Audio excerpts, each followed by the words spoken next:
En Grupo SG contamos con una completa infraestructura que incluye sala de ventas, showroom, sala de reuniones y bodegas. Aparte de un sólido equipo humano, quienes les garantizamos a nuestros clientes y socios tener un aliado fuerte, accesible y muy cercano, además de asesorar y proveer de la mejor tecnología disponible en el mercado.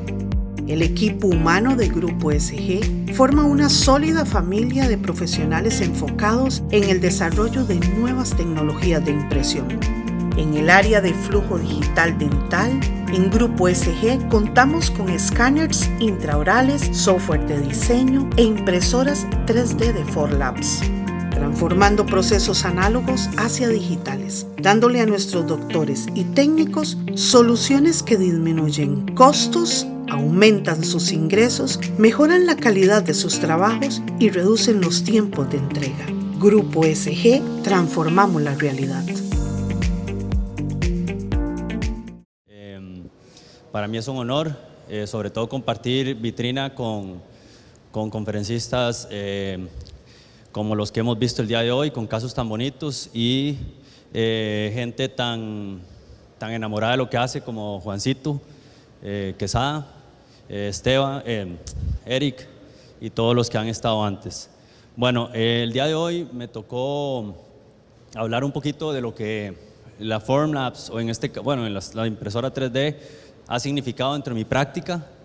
Mi práctica se divide en dos, una parte de implantes y otra parte de cirugía ortognática. Entonces vamos a hablar un poquito más enfocado a la parte de cirugía ortognática, ya que lo de implantes se tocó inicialmente. Bueno, como ya ustedes lo conocen, la cirugía ortognática se enfoca en alinear los pacientes que tienen mordidas o que tienen patrones faciales de formas anómalas, como ya sabemos, según la clasificación de Angle, 1, 2, 3 y asimetrías en algunos casos. Entonces, solo para ponerlo en contexto, como lo dijo el profesor Ed Ellis en Chile hace varios años en un congreso mundial, la cirugía ortognática es la cirugía cosmética facial más potente que existe a nivel mundial. Entonces sabemos que nosotros tenemos que tener demasiada precisión a la hora de realizar la cirugía ortognática.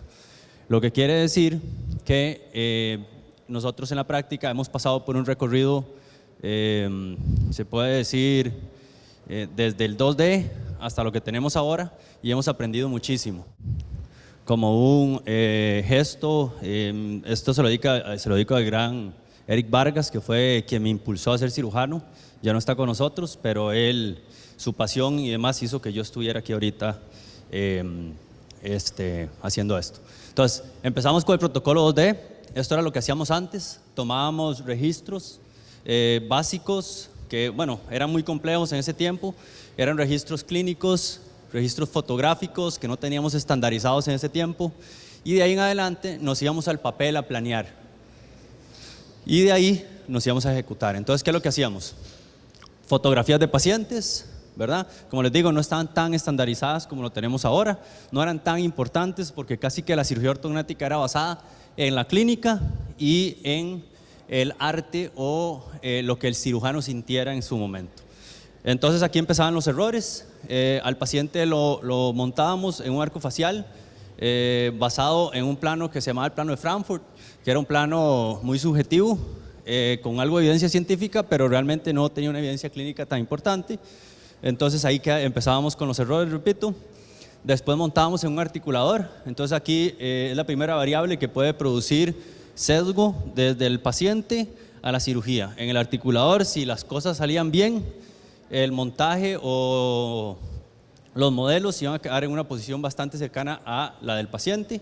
Una vez que estaba en el articulador, nos íbamos a una plantilla prácticamente, que era una radiografía lateral cefalométrica, que por lo general no estaba tampoco estandarizada. Se hacía un dibujo de lo que veíamos en la radiografía. Por supuesto que había una pérdida importante de información porque era una radiografía 2D de una estructura 3D. Hacíamos el plan y una vez que teníamos el plan, hacíamos la cirugía. Entonces, si ustedes ven, esto azul era la cirugía en el papel. Hacíamos la cirugía en el papel y aquí pasábamos al siguiente paso. El siguiente paso era hacer una transposición o poner un acetato del paciente operado versus el paciente no operado. Entonces era el azul contra el rojo. Entonces lo poníamos a ocluir, hacer una rotación sobre el eje condilar y en el primer punto de contacto que veíamos, eso era lo que íbamos a reproducir en el articulador. Imagínense la cantidad de información que perdemos y la cantidad de sesgo que perdíamos, por supuesto, por hacer esto. Una vez que tenemos esto, ya el paciente operado, ¿por qué? Porque nosotros operamos siempre la mandíbula primero, movíamos la mandíbula a donde el acetato nos decía que estaba y en esta posición hacíamos la férula quirúrgica. La férula quirúrgica era la que nos iba a guiar en cirugía a poner la mandíbula a la posición que habíamos planeado. Una vez que teníamos eso, nos íbamos a la ejecución, hacíamos la osteotomía mandibular de rama, llevábamos al paciente en fijación intermaxilar temporal, que era una fijación simplemente basada en la posición de la mandíbula operada, ya corregida, digamos, versus el maxilar que todavía no estaba operado. Una vez que estaba esto así, fijábamos el segmento proximal, que era el segmento que tiene el cóndilo. En este caso se usaban 3 tornillos, algo que no debería usarse ya. Y corroborábamos quitando la férula a ver si la oclusión era exactamente la que habíamos planeado. Después nos íbamos a la maxila, hacíamos la osteotomía Lefort, bajábamos la Lefort, posicionábamos basado en la oclusión del paciente o basado en una férula final y usábamos las placas y los tornillos para fijar la maxila en esa posición.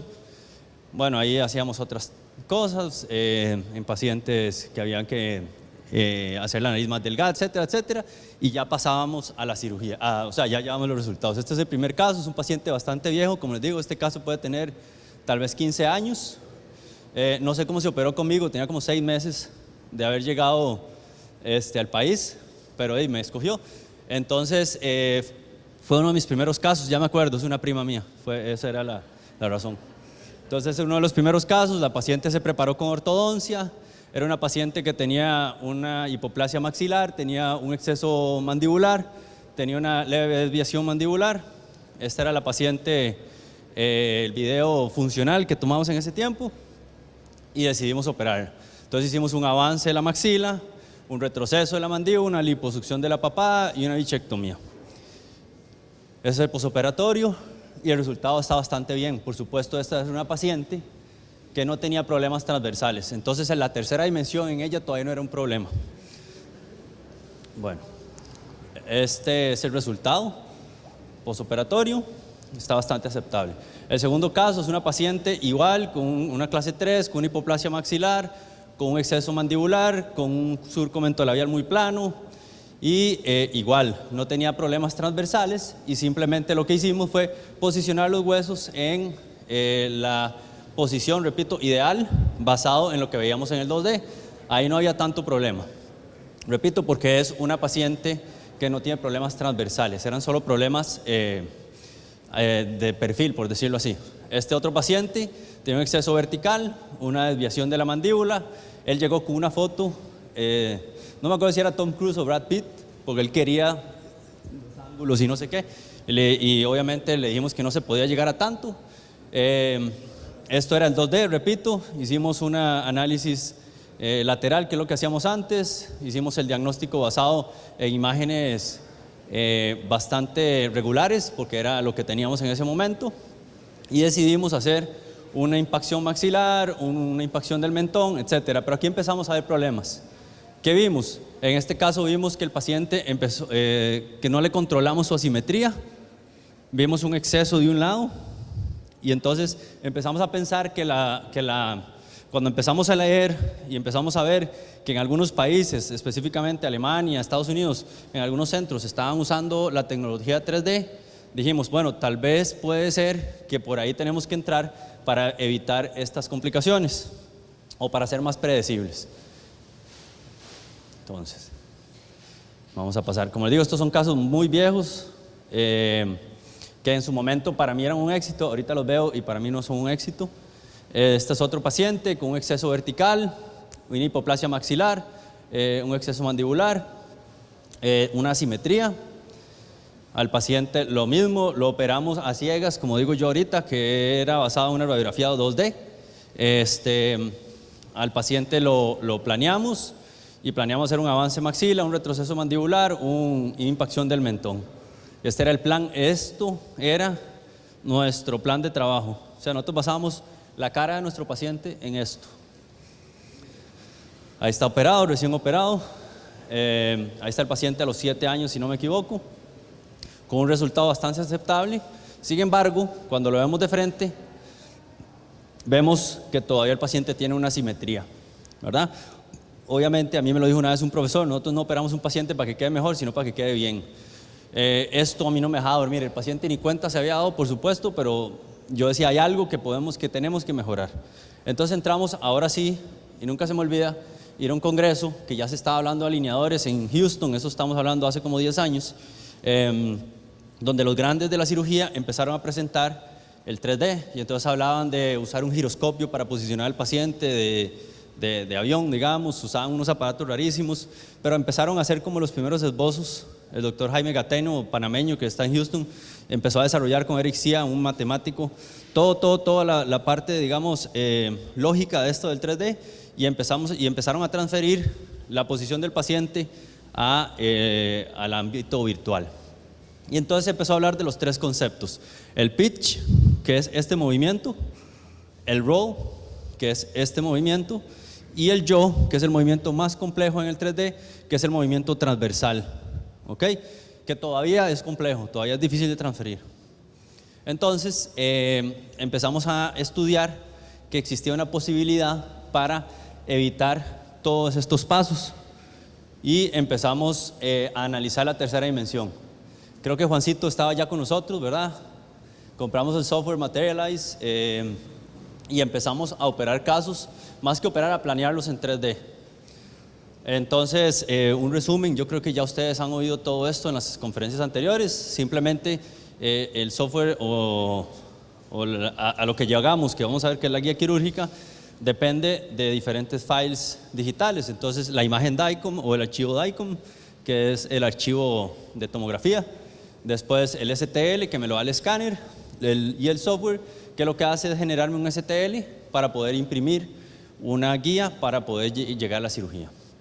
Entonces, el escáner intraoral, la impresora, por supuesto Formlabs. ¿Qué se me hizo? Sí, la tuve que cambiar, no, mentira.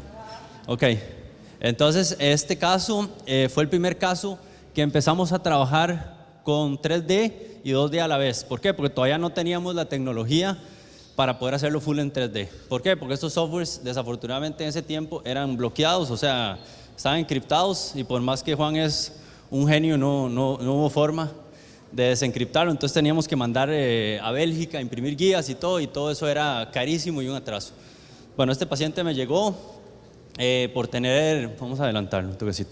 Bueno, tenía los cóndilos, tenía una anquilosis bilateral, los cóndilos articulares estaban pegados. En uno de los cóndilos tenía inclusive un quiste de líquido cefalorraquídeo. Entonces era un caso complejo, había que hacer un reemplazo articular y una cirugía ortognática simultánea. Entonces este caso, este era el paciente, Roberto Yampa. El paciente era un paciente que se planeó con una BSSO, que es una osteotomía sagital mandibular de avance, un mentón de avance y un reemplazo de ATM. En ese tiempo usábamos prótesis stock, que son prótesis que ya están hechas, no son a la medida del paciente, sino que son prótesis que están hechas. Small, medium y large. Entonces esta era la radiografía.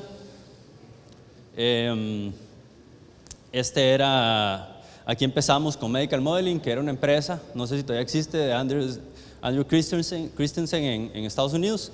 Entonces ellos lo que hicieron fue mandarnos el modelo 3D para nosotros probar ¿cómo se llama?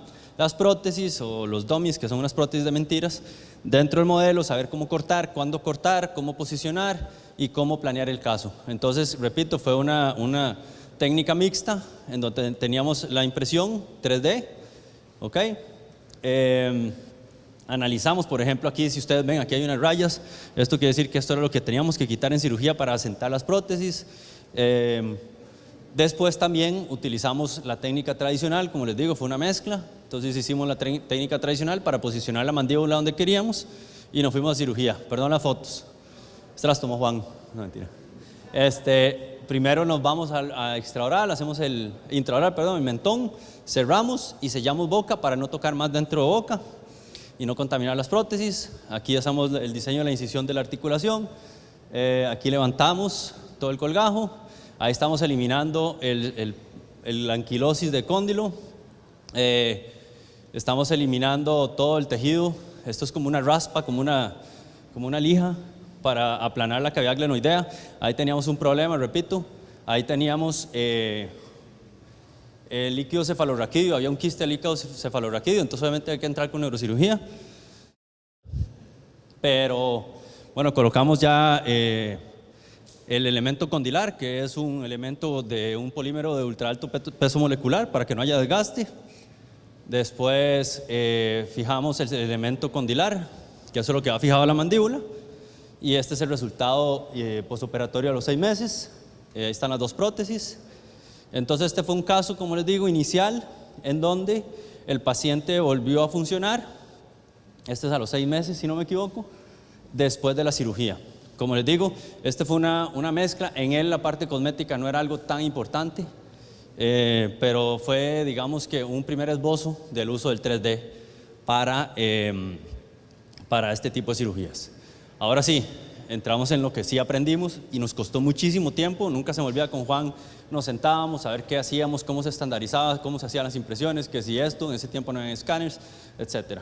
Entonces al final lo que nosotros buscamos es coger todas las referencias del paciente, fotos, escaneo, impresiones, si es del caso, y DICOM, meterlos en un ambiente virtual y en el ambiente virtual operar al paciente, ver el resultado, cómo va a quedar, para después pasar a la impresora 3D y que nos dé ya sea una férula, una guía o unas guías de corte, que son unas guías para poder hacer los cortes y que queden exactos como lo habíamos planeado.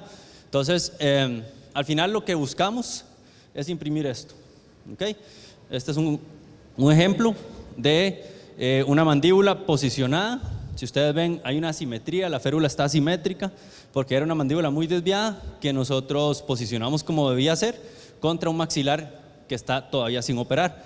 Toda la mandíbula se va a corregir y después soltamos la maxila y va a sentarse contra la mandíbula ya operada. Y al final el resultado o cómo transferimos la información es esto. ¿Qué nos da el ambiente virtual? Nos evita estos sesgos que teníamos antes de pasar del arco facial al articulador, del articulador al modelo, del modelo al paciente. Entonces, obtenemos información completamente objetiva. Ya no es, yo veo que el paciente está levemente asimétrico, medio milímetro, 1 milímetro, 3 milímetros. No, aquí, si nosotros logramos posicionar al paciente dentro del ambiente virtual en la posición que se llama la posición natural de la cabeza del paciente, el software lo que va a hacer es llevar al paciente a plomo, o sea, a la posición ideal para que el paciente tenga el mejor resultado. Por supuesto que aquí hay un poquito de ciencia y también arte, porque la estética la define también muchas veces el movimiento, y ahí es donde entra el cirujano. Okay. Tenemos las vistas que queramos en 3D, ya no es eso de que hay que adivinar la posición de los dientes en 2D y que si el paciente está levemente torcido o no, ya todo es en 3D. Entonces con esta chiquilla tenía una simetría, ustedes ven, tiene una desviación para allá. Este es uno de los primeros casos que manejamos en 3D, perdón. Era un caso que primero se había compensado ortodónticamente, después se tuvo que volver a descompensar, se tuvo que abrir el espacio de la pieza que se había extraído para nivelar, digamos, su asimetría desde el punto de vista oclusal. Tenía un cóndilo súper maltratado, la vía aérea estaba muy disminuida y este era el plan. ¿Ok? Entonces nos vamos a la cirugía. Perdón, debo volver un toque. Ok, el software a mí me permite hacer la cirugía en 2D, que es más fácil, porque me permite posicionar, por ejemplo, el incisivo central en la posición estéticamente ideal, y a partir de eso hacemos las rotaciones de los otros elementos, que es la mandíbula y la maxila, y de aquí lo pasamos al ambiente 3D para poder no solo ver el perfil, sino verlo transversalmente y corregir canteos, y todas estas cosas que hablamos anteriormente. Entonces esta paciente, al final lo que hicimos fue una transferencia de esta información al ambiente virtual, y el ambiente virtual me da una guía para poder llegar a ese resultado. ¿Okay? Los pacientes bonitos son los más difíciles. El segundo caso es un caso de una asimetría. Esta paciente es una paciente médico, ella está trabajando de hecho ahora con nosotros en la oficina haciendo estética y rellenos y eso. Ella ya la habían operado en el Calderón Guardia, era una paciente asimétrica que a pesar de ser asimétrica solo le operaron la mandíbula, o sea no le tocaron la maxila, entonces su canteo nunca se corrigió, entonces no había forma de corregir su asimetría. Llegó a la oficina, obviamente es médico, entonces ella estudia, ya sabe, ha investigado y es complicada. Cuando la vemos tiene un pequeño problema, bueno, un gran problema, y es que está, desde el punto de vista ortodóntico, está compensada, o sea, dentalmente está muy estable, y eso no nos sirve porque nosotros necesitamos llevar los dientes de abajo con relación a la mandíbula en la posición ideal y con relación a la maxila en la posición ideal, con relación a sus bases óseas y no con relación al antagonista, no sé si me explico. Ustedes ven, ahí está operada, otro de los problemas es que ya tenía tornillos, entonces había que quitárselos en cirugía. Esa es la tomografía, claramente se ve la asimetría. Las asimetrías casi siempre son por un exceso de crecimiento a nivel del cóndilo, de uno de los cóndilos, en este caso el derecho. Entonces en el ambiente virtual, ¿qué hacemos? Hacemos los cortes o la cirugía, digamos, del paciente. En este caso hacemos el setup ortodóntico. Entonces hacemos lo que hacen los doctores con los alineadores, solo que en este caso era antes de los alineadores. Entonces no usábamos alineadores. Entonces aquí lo que hacemos es una descompensación, o sea, los dientes de abajo se van para allá, los dientes de arriba se cantean más para poder corregir y mejorar la parte estética. Y esto era la cirugía que se tenía que proponer o lo que íbamos a hacer. ¿Okay? Hacemos, repito, en el ambiente virtual podemos ver, por ejemplo, aquí que hay un exceso del hueso, aquí más bien en este lado va a haber menos de volumen. Pero por lo menos tenemos una idea bastante clara de cómo podemos operar al paciente y hacia dónde vamos. En este caso, hacemos una simulación en el software igual. Todo esto lo podemos imprimir. A mí no me gusta imprimirle esto al paciente porque a veces no queda igual, porque a veces el software tiene alguna que otra falla, sobre todo en los tejidos blandos. Entonces esa parte a mí no me gusta imprimirla precisamente para que no haya unas falsas expectativas. Entonces ahí lo estamos corrigiendo, antes, después, antes, después, y aquí ya está la paciente operada, obviamente en el software, revisando cosas, y con esto podemos decirle al ortodoncista, ahora sí, por ejemplo actualmente con los alineadores, con el doctor Achan, que es mi socio en la clínica, con esto es muy fácil, igual con los doctores, probablemente es muy fácil decirle al ortodoncista o a la empresa, perdón, que hace los alineadores, necesito, por ejemplo, que me vestibularice este cuadrante, necesito que haya una palatinización de esto, etcétera, etcétera. La comunicación es mucho más fácil.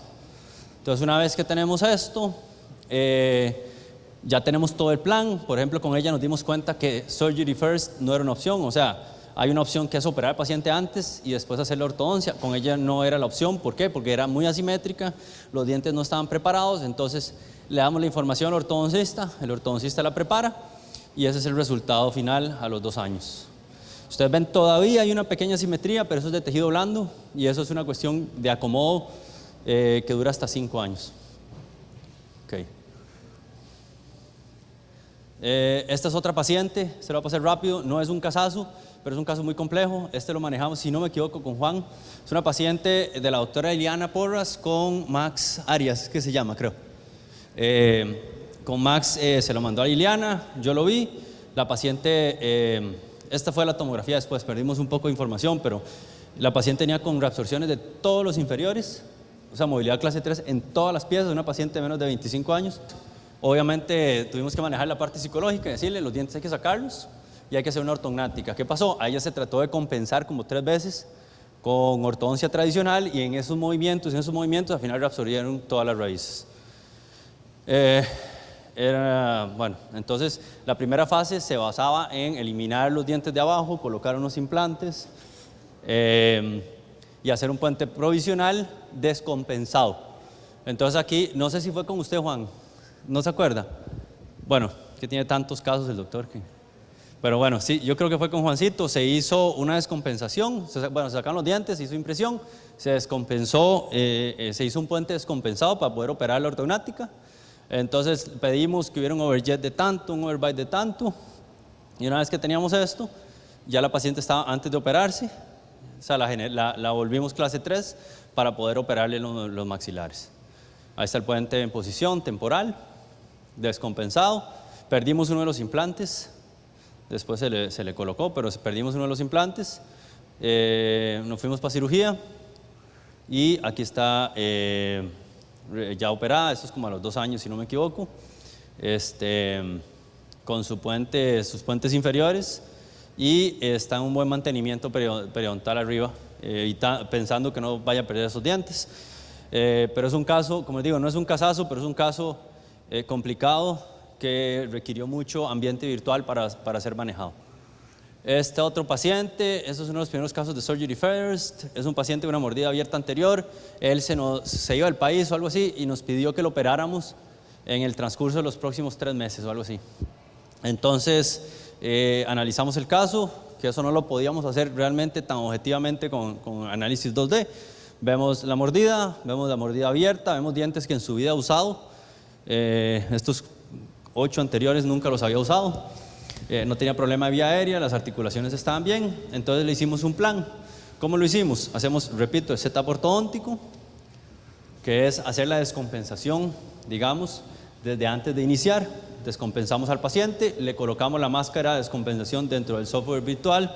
Una vez que está descompensado, ahora sí, nos vamos para cirugía, igual en virtual, hacemos los movimientos, la rotación, la mandíbula para atrás, cierre, y una vez que estamos claros del movimiento, entonces hacemos la férula. Para hacer la férula aquí, yo necesito la posición de la mandíbula versus la maxila no operada, pero la posición de la mandíbula, aquí por el exceso vertical, obviamente hay un traslape de imágenes, entonces hay que abrir la mandíbula hasta el punto que no haya contacto. Entonces en ese punto hacemos la férula, ahí está en el 2D también. Ahí va para atrás, nos vamos para adelante, hacemos la rotación. Y una vez que está la cirugía hecha, hacemos esta férula en esa posición. Nos vamos a cirugía, bueno, imprimimos la férula, por supuesto. Nos vamos para cirugía. Y este es el posoperatorio a las 3 semanas. Como les digo, es un paciente que le falta la ortodoncia, aquí, porque lo operamos sin ortodoncia. Pero le resolvimos su problema rápidamente. Ahí está ya la ortodoncia. Y en como 8 meses se resolvió el caso de él. Eso sin alineadores, probablemente con alineadores en 4 o 5 meses estaría listo. Más que hicimos segmentación de maxila, haciendo que los movimientos sean más puros. Este otro caso es un caso de un paciente que es de los más complicados, pues son pacientes leves. Esos pacientes, como el anterior, son pacientes muy fáciles, pues son tan feos que todo, digamos, va a ser muy positivo. O sea, tan feo me refiero al caso. O sea, el caso es complicado, entonces todo va a ser muy positivo. Cuando los pacientes, este no es muy bonito tampoco, pero cuando los pacientes no son tan obvios, la resolución a veces es más difícil. Entonces, en este caso, Iliac era un paciente que tenía un problema. Él se nos iba a casar. No, eso no es un problema, el problema es que se nos iba a casar como en 3 meses. Bueno, depende de cómo lo vea, puede ser un problema, por supuesto. Entonces se nos casaba y había que operarlo en el lapso de 3 meses. Entonces a Iliac le hicimos el análisis. Si ustedes ven, tiene una asimetría, tiene una asimetría leve. Él tenía un problema articular izquierdo, pero si ustedes ven, no es un caso muy obvio. Entonces es donde el 3D sí nos ayuda a predecir bien los resultados. Entonces tenía una asimetría, tiene un corredor bucal colapsado del lado derecho. Eso nos indica que probablemente hay que hacer segmentación de maxila, una distancia mentón-cuello muy corta, una hipoplasia y una birretrusión. Entonces al paciente ya lo analizamos, lo montamos en el ambiente virtual. Bueno, esta es la oclusión, articulaciones bien, roncaba mucho, eso es como el preludio de una apnea obstructiva del sueño. Y en el plan hacemos Surgery First, sin ortodoncia todavía. Este es la fijación de la maxila transitoria. Ya aquí la mandíbula está operada, el mentón está operado y esta es la maxila multisegmentada. Estos ya son injertos, pero la maxila se segmenta en 5 partes para lograr descolapsarla y que la ortodoncia sea más pura y más simple. Una vez que está así, soltamos obviamente los alambres y ahí está el paciente al mes. Obviamente todavía está inflamado. La radiografía de seguimiento. Ahí está la oclusión al mes. Ahí todavía le dejamos los tornillos, los microtornillos para guiar un poco la mordida. Ahí está la oclusión a los 6 meses, a los 8 meses y a los 10 meses y a los 4 años. Ya se casó, está feliz. A él lo que hicimos fue alargarle un poquito la cara, llevarle los maxilares hacia adelante y disminuir el problema de apnea que iba a tener muy pronto. Ella es todo lo contrario. Esta paciente llega porque quería operarse la nariz, llega a la oficina para una segunda opinión de nariz, por dicha no se la habían tocado. Entonces lo analizamos y le dijimos, el problema suyo no es la nariz, es que tiene un patrón facial de clase 2 y eso hace que su hiperdivergencia en el plano oclusal pareciera que el problema suyo es la nariz, pero el problema más que todo es que el tercio inferior está no solo para atrás, sino está rotado. Aparte, ella sí roncaba y sí tenía un problema de apnea leve. En el caso de ella hicimos lo mismo, hacemos el setup virtual, hacemos la cirugía. En el software, si ustedes ven con esto, lo que hacemos es una rotación que se llama un counterclockwise, que es una rotación antihoraria de todo el segmento para llevarnos esto hacia adelante. Ella quería mentón, entonces le hicimos un mentón de avance también. Este es el posoperatorio inmediato. Ya obviamente su oclusión, si ustedes la ven, obviamente tiene su curva de SPI muy pronunciada. Ella iba a tener casi que una relación de borde a borde porque es una clase 2 y necesitamos llevarla borde a borde para que la ortodoncia retroincline los inferiores, cierre esa curva de SPI y pueda mejorar muy rápidamente. Como les digo, esto fue antes de los alineadores. Actualmente casi todos los casos los hacemos con alineadores. Ahí está a los 4 meses y a los 8 meses listo, con un poquito de sarro. Ok. Y esto es lo más importante, la vía aérea pre, que es esto que está aquí, en reposo, sentada, o sea, ella se acostaba y colapsaba su vía aérea. Y esto es después de la cirugía, donde se hace la rotación antihoraria y se abre completamente la vía aérea por tracción de todos esos tejidos. Este es otro caso que va a pasar rápido, nada más para demostrar que gracias al 3D podemos multisegmentar los pacientes, hacer cosas que antes nos costaba mucho hacer. Esta es una paciente que nos llega de Carolina del Sur, con esta, digamos, visión inicial. Obviamente la primera fase era de focalizarla, ella quería ortodoncia para mejorar su sonrisa gingival. Por supuesto que la ortodoncia no iba a ser suficiente. La primera fase fue eliminar todo lo malo, implantes, sacamos premos abajo y estas premos acá para hacer una osteotomía segmentaria y llevarnos la premaxila para atrás y esconder un poquito esa sonrisa gingival. Ya estaba lista en el segundo viaje para la cirugía. Se le pone con unos provisionales y nos vamos bien feos, pero realmente la idea de esos provisionales simplemente es que nos dieran una estabilidad oclusal y hacemos la cirugía. Si ustedes ven, pasamos de esta biprotrusión tan severa a un perfil clase 1. Ahí está la oclusión posoperatoria inmediata, las articulaciones en posición y a los 14 meses prácticamente lista para quitarse la ortodoncia.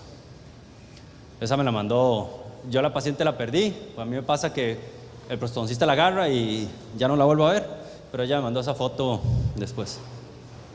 Ok, otra de las cosas interesantes del 3D y de la impresión en 3D es que nos permite a nosotros hacer planeaciones y hacer guías. Por ejemplo, estas son guías que usaron este paciente, que son guías de corte, que son unas guías que nos permiten hacer cortes específicos a donde necesitamos cortar, sobre todo a la hora de hacer cortes muy precisos. Esto no lo hicimos con este paciente, pero es otra de las tecnologías que hay actualmente, que son las placas customizadas impresas en 3D, que son placas en titanio impresas en 3D, que prácticamente con esas placas yo no necesito férulas quirúrgicas ni nada, simplemente hago los cortes donde las placas me lo dicen y las placas me dan la posición del maxilar basado en el posicionamiento planeado en 3D.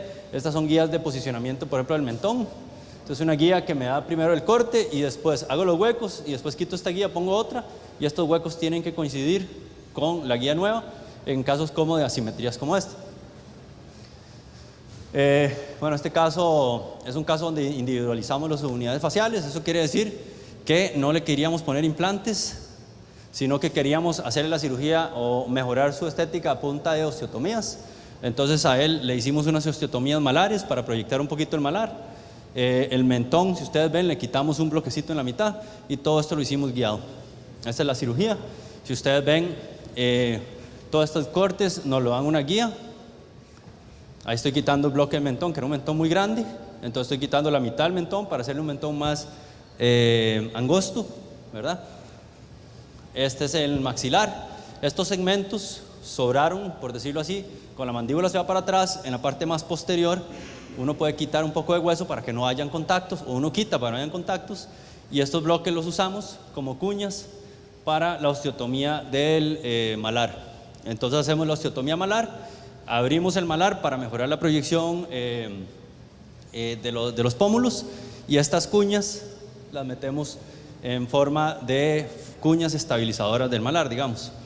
Esto se puede hacer si se hace guiado, si no cuesta mucho. Entonces aquí está la ejecución, ya está la mandíbula, el mentón más angosto y la proyección de los malares mucho mejor. O como se planeó en el 2D, en el 3D, perdón. Esto en el 2D era imposible. Imagínense con ese dibujito lateral cómo vamos a planear hacer esas osteotomías, cómo vamos a ejecutar eso. Era muy difícil, era mucho arte y muy poca ciencia. Ahí están las osteotomías, ahí está el paciente fijado, posoperatorio, antes y después, a las 6 semanas de operado. Vean el mentón cómo le cambió, ese mentón tan cuadrado, grande, se le hizo un mentón mucho más fino. El malar, que es esta zona, se rellenó después de la cirugía. Ahí estaba todavía muy inflamado, pero se rellenó el malar un montón, y ahora está terminando su fase ortodóntica. Este es un caso de un síndrome de Treacher-Collins, es uno de los síndromes más complicados de manejar. Es un niño que él viene de Chile, me vino a buscar porque a él le han hecho 14 cirugías previas. Este es el niño, no tiene cóndilos, entonces le estaban haciendo una técnica que se llama distracción, que era jalarle un poco de hueso para arriba para formarle un cóndilo, pero en estos casos no funciona. Entonces él tenía un problema grande, y era que al no tener cóndilos la mandíbula estaba flotando, entonces él se acostaba y se colapsaba la mandíbula, entonces la vía aérea se bloqueaba completamente y no respiraba. Entonces la mamá, desde que ella tiene uso de razón, dormía a la par de él, pasaba toda la noche sentándolo, etcétera. Ya tenía aquí como 15 años, sus notas y todo, él es chileno, vivía en ese momento en Bogotá, sus notas iban bajando, pasaba todo el día cansado, dolor de cabeza, todos los signos y toda la sintomatología de apnea obstructiva del sueño. Estaba irritable, obviamente no podía hablar, etc. Entonces en el caso de él, lo que hicimos fue planear una cirugía ortognática con un reemplazo articular, pero custom made. ¿Qué es custom made? Son unas prótesis hechas a la medida para este paciente. ¿Por qué? Porque él es un paciente con una anatomía muy aberrante, por decirlo así, entonces teníamos que hacerle algo a la medida. Esto fueron las primeras prótesis que hicimos custom made, era tecnología vieja, por decirlo así, pero obviamente funcionan súper bien. Esta es la apariencia clínica, como les digo, es un paciente que ha tenido 7 cirugías de pabellón auricular, ha tenido implantes por todo lado, ha tenido eliminación de algunas cosas, incisiones por todo lado, implante coclear para oír, etc. Son pacientes que han sufrido muchísimo, y sobre todo los papás han sufrido mucho más probablemente que ellos. Entonces el papá me decía y la mamá me rogaba que lo que necesitaban era ya no volverlo a operar. Entonces el plan con él, esto lo mandamos a TMJ Concepts, que es como decir la empresa precursora de las prótesis articulares. Ellos lo que hacían era imprimir, como les digo, es técnica vieja. Ellos imprimían el modelo con la gente, yo creo que con la gente de Medical Modeling, y hacían la cirugía en el modelo, y una vez que estaba la cirugía lista, ellos enceraban las prótesis y las procesaban. Las prótesis que usamos ahora realmente son prótesis impresas en 3D, ya no son enceradas, entonces ya no se tiene que imprimir modelo ni nada, sino que la impresora en 3D imprime toda la prótesis y nosotros llegamos a la cirugía a ponerla. Entonces en este caso, estas son las prótesis de él. Él tenía un problema, que este huesito era tan pequeño que no teníamos casi dónde fijarlas, ¿verdad? Entonces era un huesito súper minúsculo. Entonces la ventaja de esta empresa es que nos da los tornillos, la profundidad de los tornillos, todo. De hecho fue lo complicado de operarlo aquí, porque aquí no tenemos permiso, entonces tuvieron que mandarlo, bueno, fue todo un enredo. En fin, este es el elemento condilar. y este es el elemento, perdón, es el condilar y es el elemento de la fosa glenoidea. Es el paciente, antes y después. Como le dije a los papás, o sea, no piensen que va a quedar 100% normal. Obviamente él va a quedar con sus estigmas de Treacher-Collins porque es un síndrome muy complicado de manejar, pero ese esposo ya ha operado como a los 6 meses, si no me equivoco. A los 6 meses, esto fue, yo lo hice con colaboración por teléfono y Zoom y demás, con Dani Pérez, no sé si ustedes lo conocen, él es maxilo que está en San Antonio, muy amigo mío, es el jefe de maxilofacial en San Antonio y es el cirujano con más experiencia en prótesis articulares a nivel mundial, es tico, por supuesto. Y entonces con Dani, él me dijo, hagámoslo así, meta unos huecos aquí para sostener la articulación, y me dio todos los tips y funcionó perfecto. Obviamente a él yo le ofrecí hacerle unos implantes faciales en PIC y una serie de cosas, pero definitivamente no quiero operarse más. Es lo ideal, y más que por ejemplo aquí tenemos impresora de PIC, entonces es solo tomar el escaneo, planearlo en el 3D y imprimir los implantes. Creo que ya están imprimiendo cráneos, me parece, ¿verdad? Para el Hospital México. Entonces, este es el caso antes, este es el caso después. Entonces hicimos el avance en la mandíbula, un avance maxilar también, una impacción de maxilar, las cavidades glenoideas, y el paciente está feliz. ¿Qué pasó más bien? La mamá entró en problemas psiquiátricos porque toda la vida ella trabajaba, vivía para el hijo. Y cuando se dio cuenta que él ya no lo necesitaba, está haciendo su vida solo, pasó de ser promedio para abajo a ser el mejor promedio de la escuela. Creo que ya vive en Costa Rica, me parece. La mamá quedó, o sea, como que se echó para atrás la película toda su vida y dijo, yo no tengo vida, y de verdad está con problemas muy, muy graves. Creo que ya está estable, pero sí está con muchos problemas graves a nivel psicológico. Bueno, ya terminé, lo tuve que hacer muy rápido porque eran muchas diapositivas. Buenísimo, buenísimo. Muchas gracias.